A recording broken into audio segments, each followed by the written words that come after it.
Welcome to the Living Well Church podcast, and thanks for tuning in today. Our mission as a church is to help people find faith in Jesus and a life of purpose and hope. You're about to watch a message that will challenge you, inspire you, encourage you, and most of all, point you to Jesus and the life of purpose and hope He has planned for you. So lean in and enjoy, and let God speak into your life.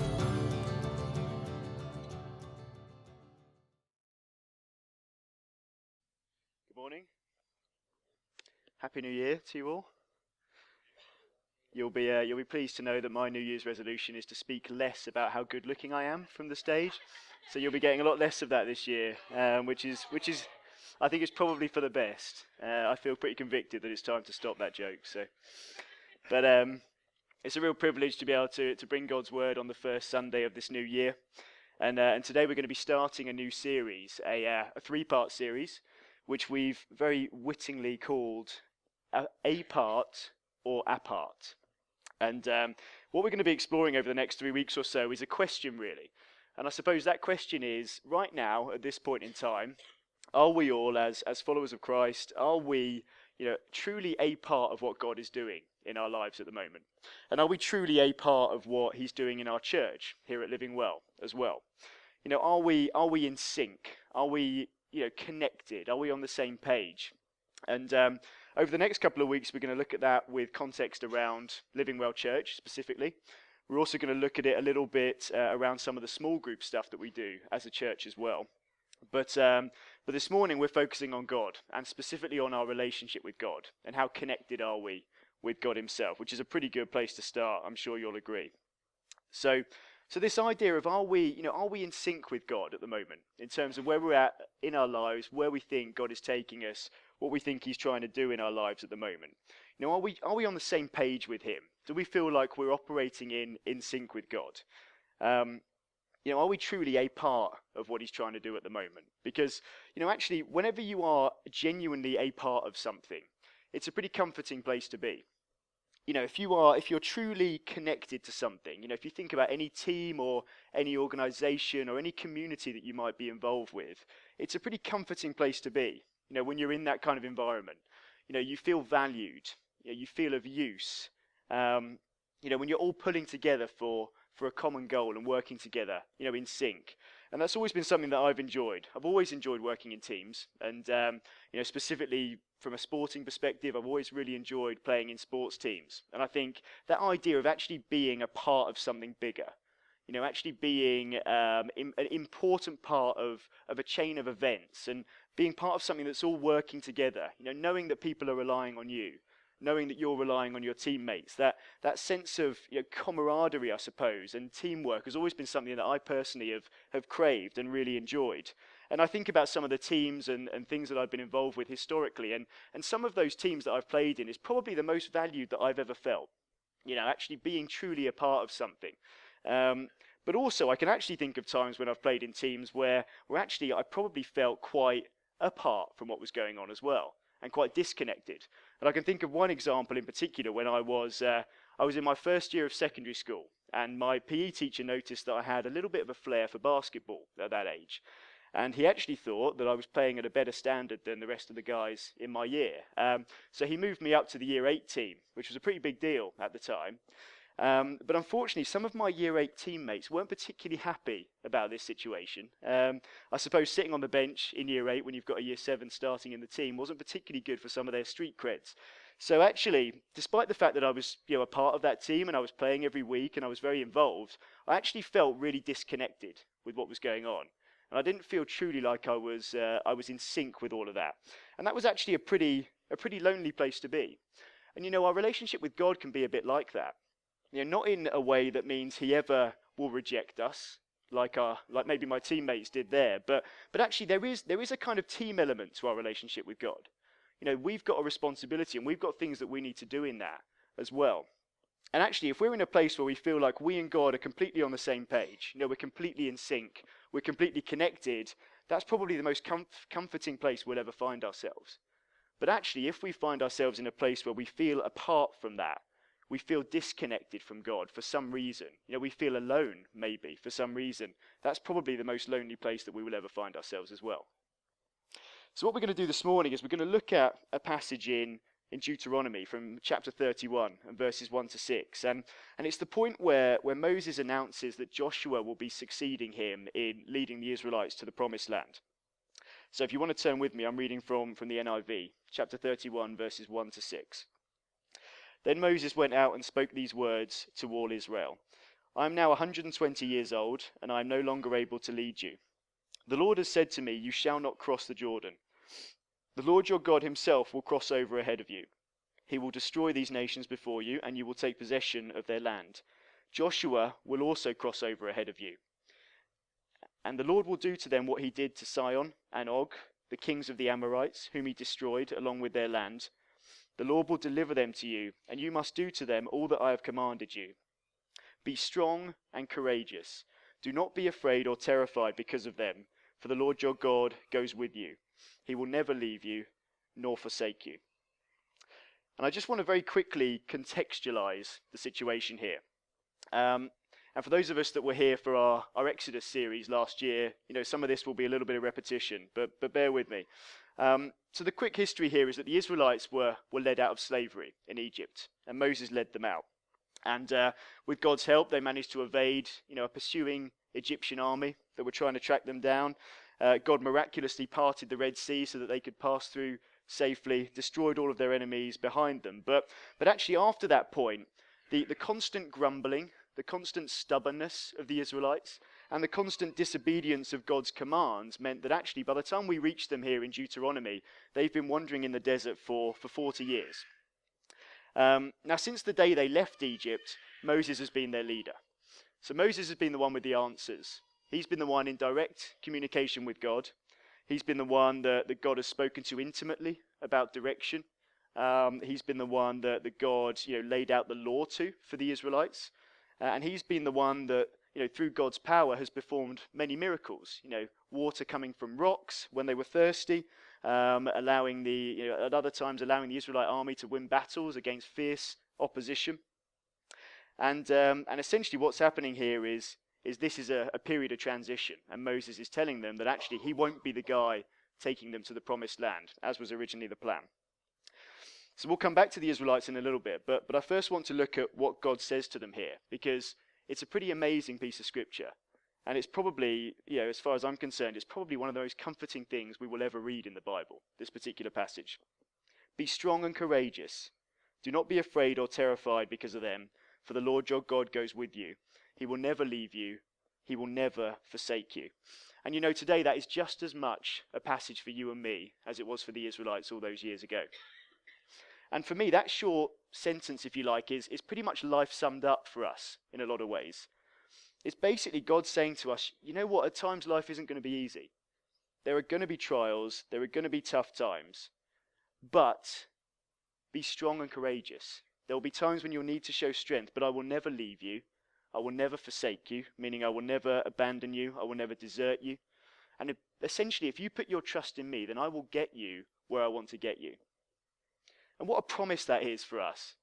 At the start of this year, what a promise that is from the creator of the universe.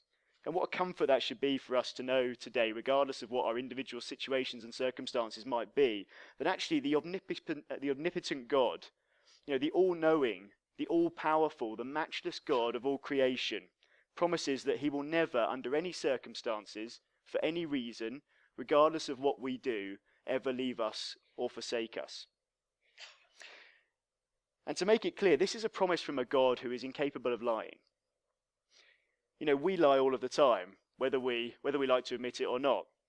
Every single day we will say things that are not true, and not always in a malicious way necessarily, or in a intentionally deceitful way, but we are capable of not telling the truth. So if I was to stand here and I was to say to you, I will never leave you or forsake you, I would forgive you for maybe being a little bit dubious of my ability to actually hold up that promise. But actually we read multiple times in the Bible about God's inability to lie, the fact that he doesn't lie. And often we as man are actually used as the antithesis to God in that situation. We're used as the polar opposite to give an example of God's inability to lie. For example, in Numbers 23, verse 19, we read, God is not a man that he should lie, nor a son of man that he should repent. He has said, and will he not do it? Or has he spoken, and will he not make it good? And in our human relationships sometimes, we can drift apart from people because of broken promises. We can actually lose trust in people because they don't keep their word. That's something that happens a lot in human relationships. But this isn't something that we can use with God. That's not an excuse that we can use with God, because he's incapable of lying. But just because God is incapable of lying, and just because God promises never to leave us and never to forsake us, that doesn't mean that we can't find ourselves in a place where we feel apart from him. And what I want to do this morning is I want to use the Israelites as an example.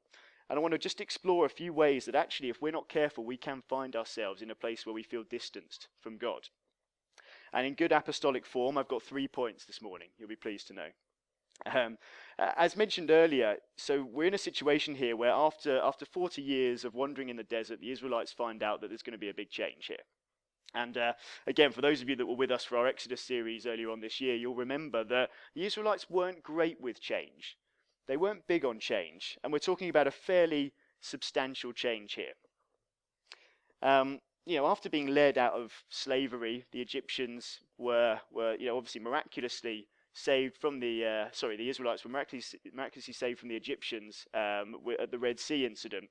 But after that, a few days later, they got a bit hungry and they started to grumble, and they actually wished that they were back in slavery in Egypt, because they weren't happy with the situation where there wasn't as readily available food and water.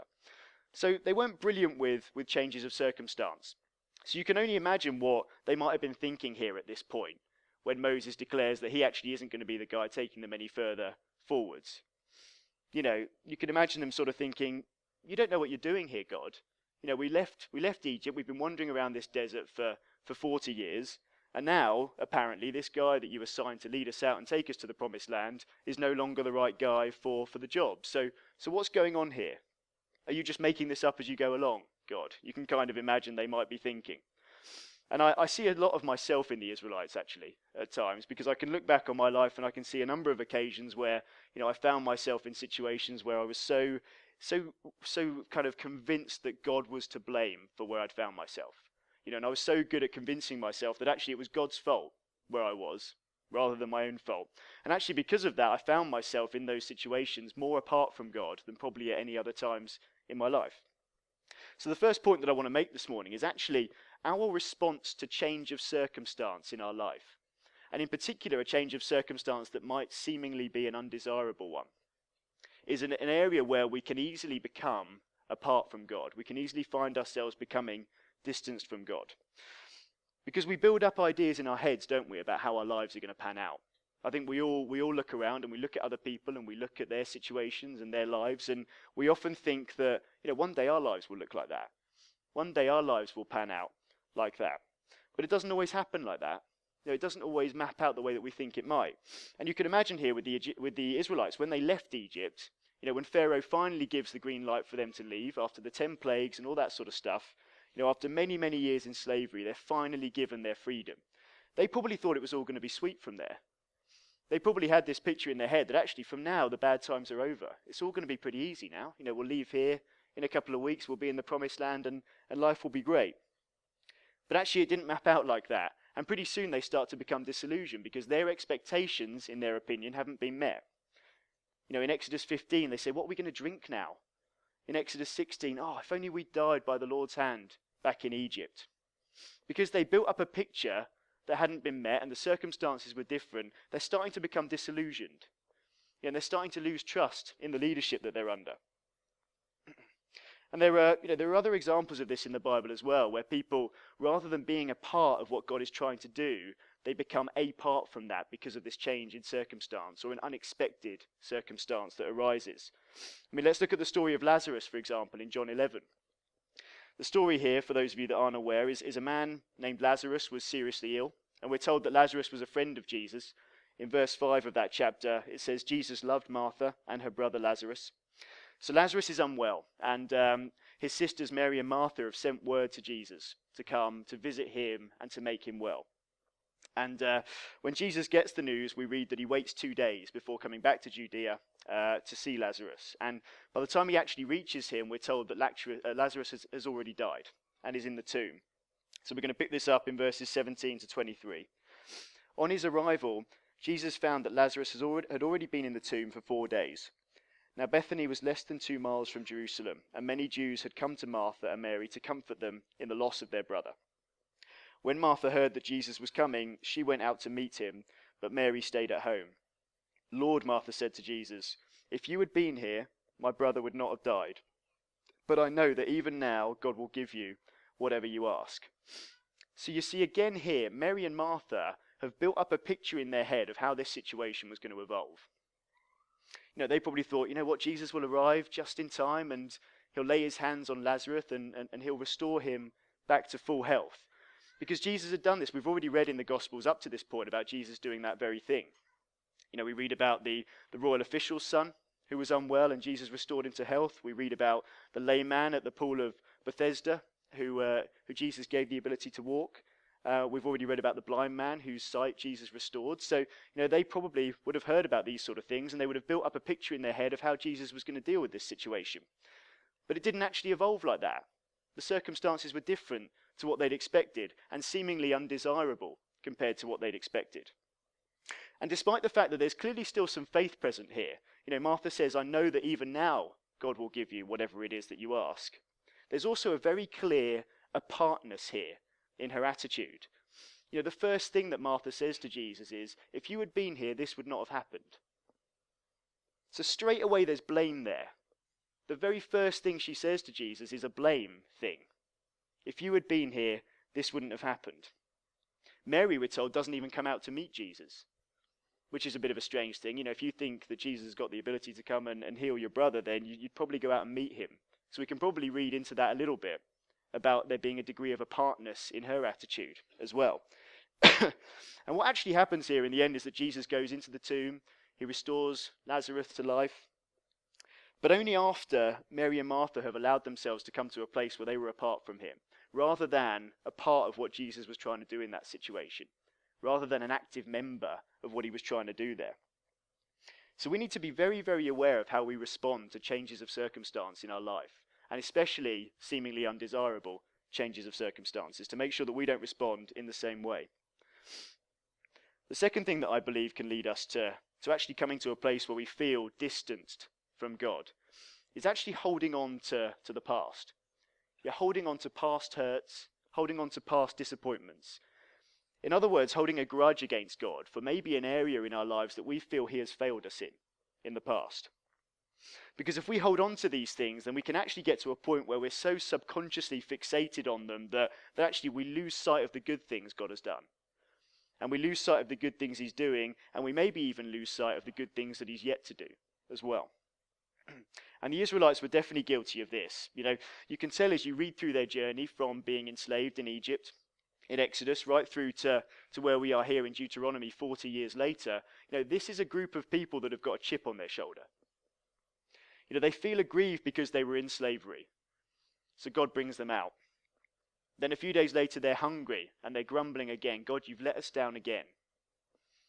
Then a bit later, Numbers 13, Moses sends Caleb and the other spies to have a look at the promised land and to report back on what they see there. And they report back, yes, the promised land is everything that we've been told it would be. It's flowing with milk and honey. It's wonderful. But actually, there are powerful men inhabiting the land. And again, they grumble. Again, they feel God has let them down. They actually say, "Oh, if only we died here in the desert." Before it was, "Oh, if only we died in Egypt." Now it's "if only we died here in the desert." Again, they've got this feeling that God has let them down, and it's something that they're not prepared to let go of. And I see a bit of this as well in Sarah, for example, in the Old Testament. So in Genesis 18. And again, for those that aren't aware of the story, we read in Genesis 18 about Abraham and Sarah, who we're told have no children, and we're told are past childbearing age. And actually, God sends a few messengers, sends 3 messengers to visit Abraham. And the message is that actually in a year's time we will return, and when we do, Sarah will have given birth to a son. And we read that Sarah actually overhears this conversation, and we're told that she laughs to herself when she hears it. She laughs to herself and says, "After I am worn out and my Lord is old, will I now have this pleasure?" I think it's in the way that I hear her saying that word now that makes me think about this. Will I now have this pleasure? There's a sarcasm there almost, isn't there? And again, I'm sure just like Mary and Martha, I'm sure Sarah had built up a plan in her head as to how things would work out. She'd probably built up a picture in her head of how her life would pan out, and I'm sure that it would have involved her having lots of children, which was very normal at the time to have a lot of children. But it seems that even now, even in her old age, she's still clinging on to that past hurt and that past disappointment. And it's actually causing a separation between her and God here. Again, there's a very clear apartness in her attitude there. It's actually causing her to laugh at the prospect of God doing something good in her life. She's laughing at the prospect that God might actually be able to change her situation, which suggests a pretty significant blocker in that relationship somewhere. We're told in Romans 8 that we serve a God who works all things together for the good of those that love him. This is a God who works all things together for you and for me and for our benefit. So we can't let past hurts and past disappointments actually cloud our judgment today. We can't let those things become a blocker in our relationship with God, because that will lead us to feel a part rather than a part of what he's trying to do in our lives. So that's the second thing. And the third thing that I think we can learn from the Israelites in this situation is actually, the lesson of distractions. When it comes to things that can actually lead us to feeling apart from God, there's a real danger around distractions that can do that. And I just want to have a quick look at Exodus 32, and this is during the time that God has called Moses up to Mount Sinai and is talking to him. And the Israelites are waiting at the bottom of the mountain for Moses to come back and report what God has said. And we'll pick this up in verses 1 to 5. When the people saw Moses was so long in coming down from the mountain, they gathered around Aaron, and they said, "Come, make us gods who will go before us. As for this fellow Moses, who brought us up out of Egypt, we don't know what has happened to him." Aaron answered them, "Take off the gold earrings that your wives and your sons and your daughters are wearing, and bring them to me." So all of the people took off their earrings and brought them to Aaron. He took what they handed him and made it into an idol, cast in the shape of a calf, fashioning it with a tool. Then they said, "These are your gods, Israel, who brought you up out of Egypt." When Aaron saw this, he built an altar in front of the calf, and he announced, "Tomorrow there will be a festival to the Lord." So the next day, the people rose early and sacrificed burnt offerings and presented fellowship offerings. Afterward, they sat down to eat and drink, and they got up to indulge in revelry. So what has happened here in this situation is that the Israelites have grown so impatient in waiting to hear from God. They've grown so impatient with waiting for Moses to come back down with the message from God that actually they've started to build up their own answer. They've started to build up their own distraction here. And there's an attitude around that, isn't there? It's almost like, clearly God, you've given up on us. Clearly you don't really care. So actually I'm going to deal with this situation myself. That's basically the attitude that we see here in these guys. And so they actually build themselves a new God, and they begin to worship that instead. And there's an inherent need in all of humans to feel like there is a focus in our lives. Something to focus our attention on. For life to feel like it has any purpose whatsoever, we need to feel like we're focused on something. That's an inherent need in the human race. And if we're in a place where we're truly a part of what God is doing, we're truly connected to God, we're truly in sync with what he's doing in our lives, then he will be that focus day to day for us. He will be the focus of the core of our attention day to day. But a pattern that I've seen in my life, and I'm sure I won't be alone in this, is that actually there have been times when I've been so impatient with waiting for God to turn up in a situation. I feel like I've been waiting so long for God to deal with a circumstance in my life that actually I start to just find ways to deal with it myself. I find distractions to follow instead. And again, I pick up that same attitude that the Israelites seem to have here. You know what, God, I've been praying about this for a long time, and you're not answering, so I'm going to find my own answer to this. And it's probably not going to be that we're going to fashion a god out of gold and start to worship that instead. But actually, these idols, if you like, can come in many different shapes and forms. And I know for me, personally, when I've been in those times in my life, I've found many, many different things to focus my attention on in those seasons. Sometimes it's been work, just busying myself with work more. Sometimes it's been, spending more time with my friends in the pub or wherever. Sometimes it's been focusing on my fitness more. I've just found almost anything at times to feel better about a situation. I've almost found anything to focus my time and my attention on just so I will feel better. I want to feel better about this, God, and I want to feel better about it now, rather than actually waiting for him to deal with it in the perfect time and in the perfect way. But all this does is it leads us to become apart from God. All we do when we try and take control of those situations is actually become a part, rather than a part of what he's trying to do. In that situation, in any of those situations we've talked about this morning, we are holding something against God. And you'll know from your earthly relationships that in any relationship you go into on this planet, if you are holding something against somebody, that relationship isn't right. And you can pretend, till the cows come home, that everything's fine in that relationship. But if there's a problem there, if there's something you're holding against somebody, if there's an area that you haven't been able to forgive them in, for example, that is very, very real in that relationship. And it isn't something you can ignore. And it isn't something you can pretend will just go away. And until you actually deal with that situation properly, until you can truly let go, until you can truly forgive, that relationship will never ever be right. And it's the same with God. Paul writes in his letter to the Romans in chapter 8, "No, in all of these things we are more than conquerors through him who loved us. For I am convinced that neither death nor life, neither angels nor demons, neither the present nor the future, nor any powers, neither height nor depth, nor anything else in all of creation will be able to separate us from the love of God that is in Christ Jesus our Lord." You see, church, the only thing today that can separate you from the love of God, the only thing that can make you feel apart from God, is you. It's not your situations, it's not your hardships, it's not your difficulties, it's not your disappointments, it's not your sadness, it's definitely not Satan, and it's definitely not God. But the only thing today that can lead you to feel apart, the only thing that can separate you is you and your response to those various things. And as I said right at the start, we should be incredibly comforted today by these verses in Deuteronomy. Be strong and courageous. Do not be afraid or terrified because of them, for the Lord your God goes with you. He will never leave you nor forsake you. What a promise that is today. What a guarantee that is for us today.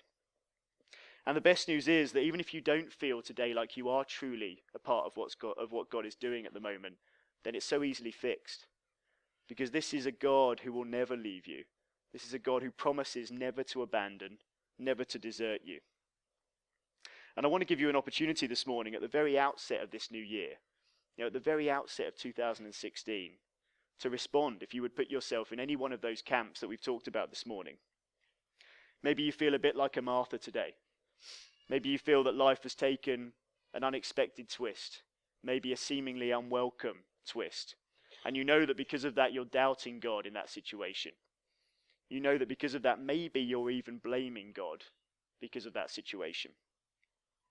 Or maybe you're a bit like Sarah, and you know that you're still clinging on to some past hurts and past disappointments. And when I was praying about that part this morning, I really felt on my heart that maybe there are people here who are clinging on to things from even many, many years ago, maybe even decades ago.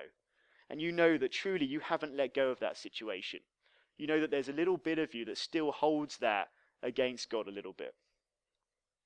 Or perhaps you're in that golden calf situation today. Maybe you're in a place where you've become so disillusioned in waiting for God to answer in a situation, waiting for God to move in a situation, that actually you've started to build up your own distractions. Now you've started to build up your own focuses and your own answers for that problem, rather than actually dealing with the issue head on and pressing in deeper to God for what he wants in that situation. Or maybe you're in a fourth camp this morning. Maybe you're in a place where actually you've never made a real commitment to follow Jesus. But actually you're starting to come to a place in your life where you're feeling that need for focus and purpose. And you're starting to feel that, and that's something that you want to talk more about, then again, I'd urge you to respond this morning. And, we very often, at the end of a sermon, will give an opportunity for you to come forward for prayer. And there will be that opportunity this morning. But I don't want to tell you how to respond. Because for some of you, maybe it will be that you just need to go home and you need to deal with some of this stuff on your knees before God.